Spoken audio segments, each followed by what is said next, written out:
As a society, we love consuming entertainment, be it movies, TV shows, books, comics, or internet media. We look for fun and engaging stories or thought-provoking works, and when we're done with that media, we like to talk about it, be that simply with our friends or online or by making videos. What I want to argue in the following essay is that a lot of great entertainment is being negatively impacted by spoilers, and more specifically, the idea of the expiring spoiler. As early as 1982, a spoiler alert was used in the review of The Wrath of Khan to warn readers that a key element or twist was about to be revealed.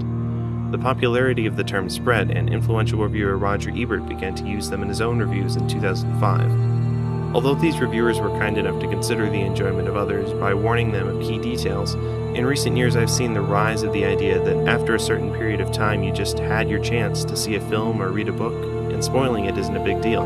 First, The Sixth Sense. I think we can agree that this is a pretty good film. It's fantastic. Yeah, by the way, this is a ghost. But when you really start to think about this argument, it doesn't hold water, unless you think people only ever want to watch things that were made when they were alive. Why should a film that was made 20 years ago suddenly fall into the spoiler zone? When I'm finally old enough to see or read a classic, I want to experience it the way everyone else did.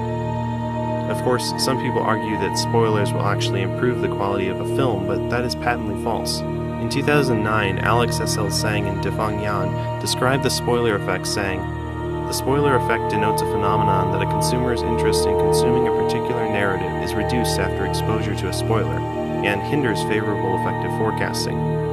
Building on a study that previously argued the opposing point, Professor Benjamin Johnson of VU University Amsterdam ran an experiment on 412 students which showed that enjoyment was actually higher when people were able to enjoy a story without being told what was in it ahead of time. Can you imagine if children today could watch The Empire Strikes Back without knowing ahead of time Darth Vader's identity? Or if people could read Spider-Man number 121 without knowing which character would die?